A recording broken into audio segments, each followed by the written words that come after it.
Welcome to your X Generation Fishing Report. This is your Snook and Game Fish Foundation report of the week. So, big topic, big fat guy in the room, if you want to say. It's the Lake O discharge. It happens every time this time around the year. Yeah. And it's every couple of years that we get a really bad algae bloom, or whatever you want to call it, because of the fresh water meeting the salt water. A lot of people, me personally, a lot of people keep saying fertilizer.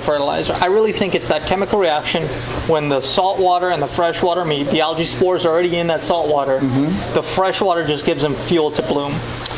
Well, you're not wrong. And it seems like it's happening more and more frequently, doesn't it? Yeah, absolutely. And it's everything's aligned, right? We have a really hot summer, so they have the fuel from the sun and the warmer water. And I mean, I don't know. It's been wet. It's been wet. I'm spitballing on this, so you tell me. Give me the. Well, there's two aspects that we've got to pay attention to here: nitrogen and phosphorus, yes. Right? And I'm moving my hands like this because the nitrogen has more of an impact on the water that's coming east and west. The phosphorus is more of an issue for the water that we're trying to move south through the Everglades. The nitrogen feeds the algae blooms. Yes. We've got these algae that have been occurring naturally in Lake Okeechobee forever. We've got issues with agriculture that's using that water the land and water in ways that compounds the problem. Absolutely. Now, there's two camps that kind of work in this, one way or the other. One side says that big agriculture is really the primary blame here, and the other side says there's a lot of factors involved: mixed hydrology, changed hydrology, fertilizers in lawns, and other things. I think it's a combination of everything. I don't think it's just big ag.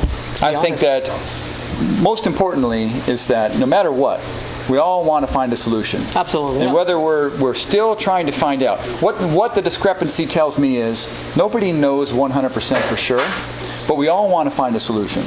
So the biggest risk that we have for us as fishermen, and this is the real powerful take-home message here.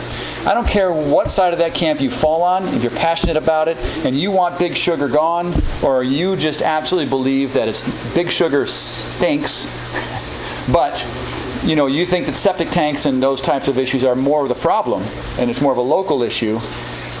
Both of those are important. And I want both of you to keep working on fixing those problems, but not fighting each other. No, absolutely not. Because once we start fighting each other and wasting that energy, we're not putting energy where it needs to be, and that's getting our waters cleaned up. Traditionally, fishermen are the primary conservationists in this state. Captain the first people that report, Captains Against Clean Water are great. Captain for Clean Water. Yep. And I just had a meeting with their director a couple weeks ago, Captain Daniel Andrews. Great organization, very focused to have a great message.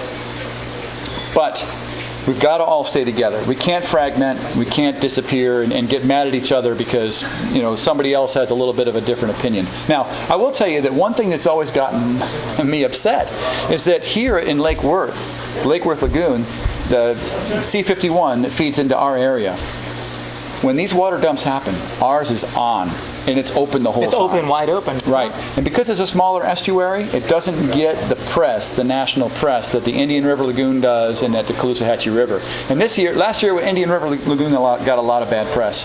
This year, the Caloosahatchee River got a lot of press because they've got a red tide going on as well. Indian River Lagoon is just yesterday, just yesterday. Speaking of that, they had 9 dead manatees they found in there. Yeah. And that's a problem.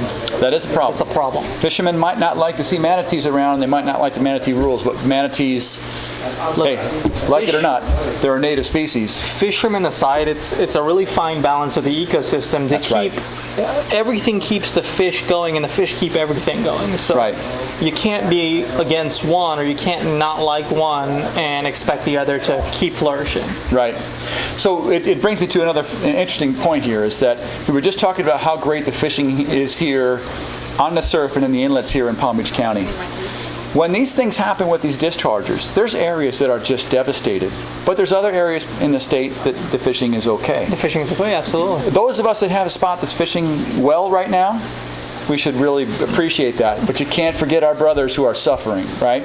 And those of our brothers who are suffering, you can't lament the captains who are fishing clean water and promoting their own business. No, absolutely. Right? So that comes back to what I said. We have to stick together. The only way to solve the problems with the discharges is for fishermen to to lockstep, march in the same direction, and work together to solve these problems. Put pressure where it needs to be put. Your congressmen, your local, state, federal, all these people have to get involved. So here's the other thing. They've talked about Key Biscayne, and Key Biscayne flourishes when they get more water. Why is it that they're not getting the water fed down to them so their lagoon can get replenished? Right. So I heard 2020 is the plan for that, but that's a long time away. Yeah.